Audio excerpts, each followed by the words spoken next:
Every now and then in running and in life, you have those kind of light bulb moments. These are things that you learn even if you've been running your entire life, you've been coaching for 20 years. This video is the sharing of a light bulb moment that I had just this week. You see, I wanted to make a video about why it took me 8 years from restarting serious training to run my first marathon. And the video will still be about that, but it was whilst I was doing my research for the video that I stumbled on this concept, this phrase that was just so beautifully worded it made immediate sense to me. It's the concept of fit but broken syndrome. It's where runners can be really physically fit by one measurement of fitness, but on the same hand they can also be broken by a different measurement of fitness, living this kind of running half-life, limited from their true potential. So we're going to explore this fit but broken syndrome. We're going to explore the concept, and what we're also going to do is work out how to avoid it, or if you're in it, how to get out of it. And I think we can separate the video into 3 very distinct chapters to help: physical, psychological, and existential, or body, mind, and soul. So whether you're currently fit but broken or not, that bit, it doesn't really matter. This is going to be the playbook on how you stay running for a lifetime. Okay, we've come to the track and we're going to start with chapter 1, which is physical, or you can visualize it as body if you like, but I think it's the very core of what fit but broken is based around.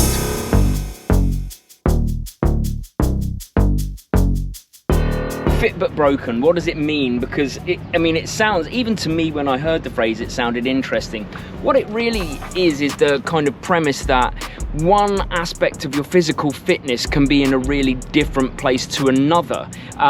But to give you the perfect metaphor, I've come to the track because I think I can explain it in a way that is really understandable using here. And even right now, let's take it as an example. I'm just about to do a tempo session on the track, my first bit of speed for a long time, so I'm not going up to lactate threshold. But I do also do that sometimes, and sometimes I do easy runs, sometimes I do marathon paced work. So when it comes to our running, there's not a just one session fits all approach.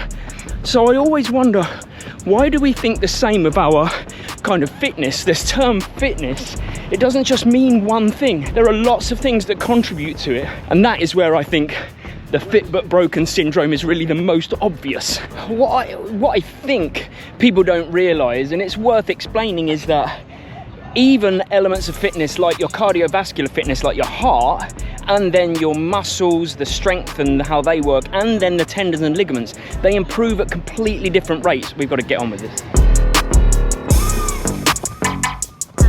So you can usually see pretty significant cardiovascular benefits, as in your heart rate, in 2 to 6 weeks of serious training, and that is the trap. So then you've got to think about muscles, because here's the thing with muscles, they take a lot longer to make progress than the cardiovascular system. So when we're talking 2 to 6 weeks with cardiovascular system, we might be talking multiple months into years for muscles. And I tell you what, don't even get me started on tendons and ligaments. Like, no blood supply, collagen, that takes years. So progress doesn't happen at the same rate for different parts of our fitness. And as I say, that's the trap, that's what we fall into. So try to look at it this way. This is the way I like to look at it. Your heart might be ready to go 10 miles, but your Achilles tendons might only be built to go 3 at that point. And that is essentially the core tenet that lies underneath this fit but broken syndrome, or theory, or principle, whatever you want to call it. I don't think my body or my legs or my heart are ready to do anything right now.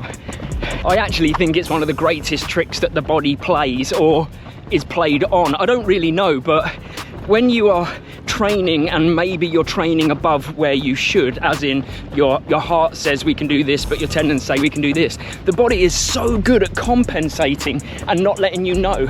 So you might have a weakness in, say, your calves, but maybe your hamstrings, maybe your glutes take over and they do a lot of the heavy lifting for quite a while. So you kind of go, oh, I'm getting away with this. But then inevitably something always goes. Some injury always happens, because like the weakest link in a chain, something's got to give if you're training and racing and running above where you should be. So in order to break the fit but broken cycle, we need, or not getting it, by the way, you know, there is always the option of not getting in it. We need a second chapter. And that second chapter is mental. I mean, it's psychological. I kind of feel like you can have a strong body, you can have that physical, but if the mind's not in the same space, then the body becomes the product of what the mind does to it, like continually running through pain or never train easy. All of those things. I'm going to follow, I've done my run today, so we're going to follow Mary on her run to talk about the mental side, which Mary has worked very hard on over the last few years. I have. I got to say, you have worked hard on this process over the last few years. I am very impressed. And the point is, it is a process. It's not like just a one and done. No. No. Okay. Just throw in no, yes. No, yes, no, because she doesn't know what I'm about to say. Always be safe now. Protect the neck. Protect the head.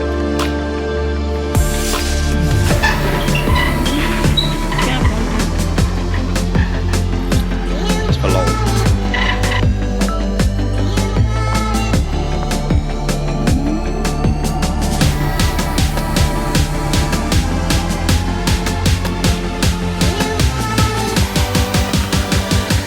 Psychologically or mentally for me, it could have been a tough start because I happened to win my first race, which, okay, I'll be real, I narrowly beat a woman dressed as a pancake, but it felt amazing. I got a trophy. External reward, external motivation. That could be quite dangerous if you're pinned in to doing it for the achievement, kudos, trophies, medals. So those kinds of things are all about extrinsic motivation. But luckily as teachers, we know the value and the power of intrinsic motivation and doing it for the process and for yourself. Yeah, we've always talked about this journey that we're on being infinite. So as much as medals are nice and places are nice and trophies are nice, they're not going to define us because we're motivated by something internal, not external. And then when we frame it like that, we're able to just be more resilient when it comes to things like setbacks. Like, let's take a perfect example. You have a race that you're training for and the training doesn't go your way. If you zoom out with the new lens that you're looking through, it allows you to be resilient and it allows you to be a problem solver. I think for me, it allows me to just kind of say, all right, well, what can I do within this training cycle that's going to get the best outcome come race day with the conditions that I've been given? I'll catch up to Mary because she is a perfect example in this last training block towards Tokyo. Mary, I was just saying how you became a problem solver in your Tokyo training. What did you do? Yeah, I hit a few problems. The main one being a calf injury. Well, I thought it was an injury and it did wipe me out for a bit of training, but I took a leaf out of Ben's book, your book, and focused on what I could do. So getting on the elliptical, doing strength work, avoiding certain things that might irritate it, really dialing back any speed work or intensity, and that helped me to stay in training and ultimately get to the start line. But yeah, it was a lot about staying positive and focusing on solutions and what can be done. Yeah, I would say that's a good answer. I mean, Mary had a scare, I would call it, whereas I had a full-on injury. Not meltdown because I just took control of it, but I went on the offensive. I went into the gym 3 times a week. I cycled as many times as I could. I swam as many times as I could.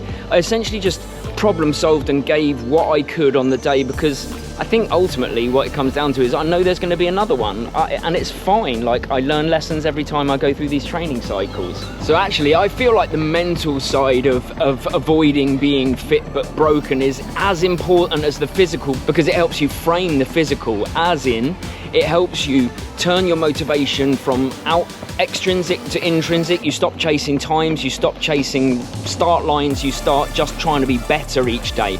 And once you do that, if you get an injury or a persistent long-term injury, you can zoom out and you can think, all right, well, how do I solve this? How do I make sure it doesn't happen again? Like, I think it's about being honest. Am I truly doing the right thing for my long-term just health and trying to be better every day? Because if you run through injury, no, probably not. You're probably chasing something extrinsic. Basically, I guess what I'm trying to say is we will be defined by the process. We won't be defined by the outcome.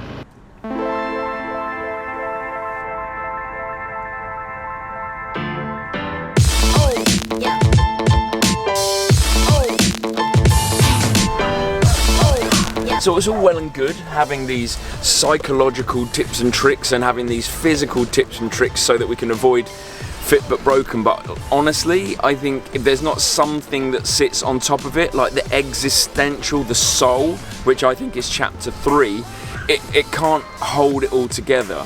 And our chapter 3 is really tied in and based around these twin pillars of never giving up and always trying to be better. I consider myself very lucky as well because it happened by accident, I think, but I can almost remember the defining moments of my childhood that started this process for me of the never giving up.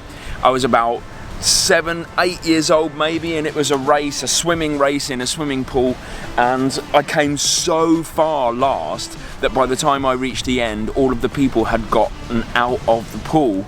And I remember thinking to myself in that moment, I was like, yeah, okay, maybe I'm not going to be the fastest, but I can tell you what, I'm never going to give up. So here I still am, just about to go into the water now, and I'm a bit older. That's where I think the kind of long-termism is, I don't know if that's a phrase, was born in me, and it's carried me through my life. So when I first started this or restarted this serious training that I'm doing, immediately it was triathlon in 2011. I had this like long-term plan. By 5 years time, by 2016, I wanted to qualify for Team GB. That was like a long, ambitious, big goal that required multi-year thinking. So that first year, I bet, oh God, GoPro!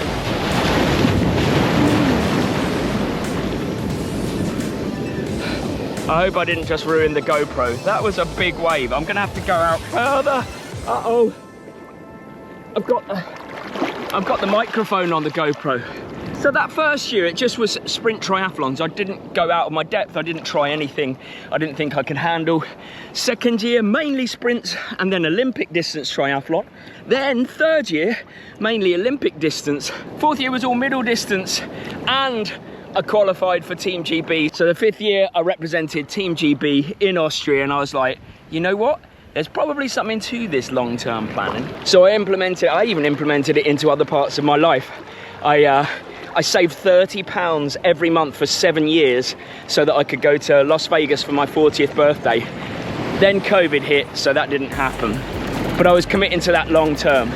And I reckon it was maybe 2 years into that process, the triathlon process, that I recognized that if I wanted to run a marathon and have like a good experience rather than an awful one, I need to take my time. Like I really need to like build up over the long term, and that is okay. And honestly, I had like one injury in maybe 8 years during that process. And from there, like suddenly everything became long term.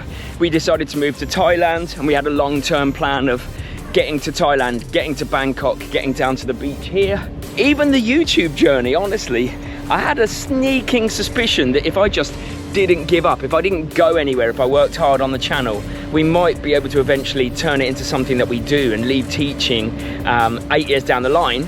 Again, here I am.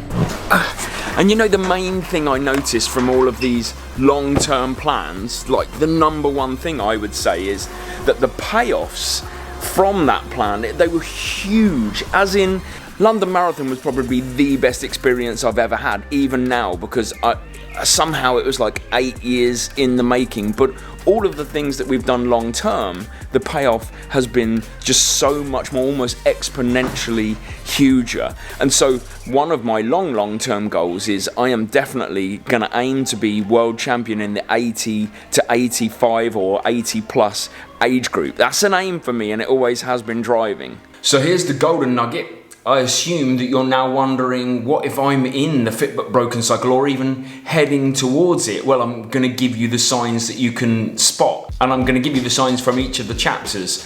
Body-wise, physically, if you're in a cycle of injury, not just a one-off, but let's say you get injured every marathon training cycle or every training cycle that you train for, or you make no progress, you're stagnant, that could well be a sign that you are fit but broken. Mentally, are you fixated on the right things? What are you fixated? I'm going to show you where our medals are as an example. And we do this on purpose. It's a message to ourselves that the majority of the medals, we didn't do it for that. They stay in the drawer.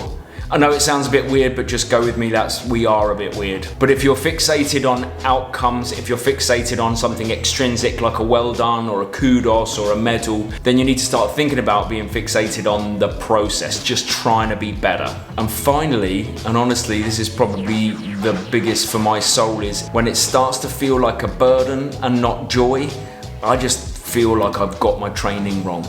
So how do we fix it? Super easy. Periodize your training, plan for rest, make sure you recover well. Zoom out, look at the longer term picture. It's like our 80 to 85 age group wins. We've got something that sits at the top of everything we do, and then all of our decisions filter down from that. Don't think in training cycles, think in multiples of years, and then you can make really good decisions based off of that and have what's important to you at the forefront. In our case, it's joy. In our case, as long as we're enjoying the running, then we're all good. And right now we're loving it. We've got London very soon, we've got Manchester very soon, Sydney, Chicago, New York this year. I'm sure you want to join us on this journey, so get subscribed. And you're definitely going to like this video here, which is Mary's extraordinary progress over a long time frame as well. And it is very inspirational and how we did it. Thanks for watching. We'll see you Wednesday.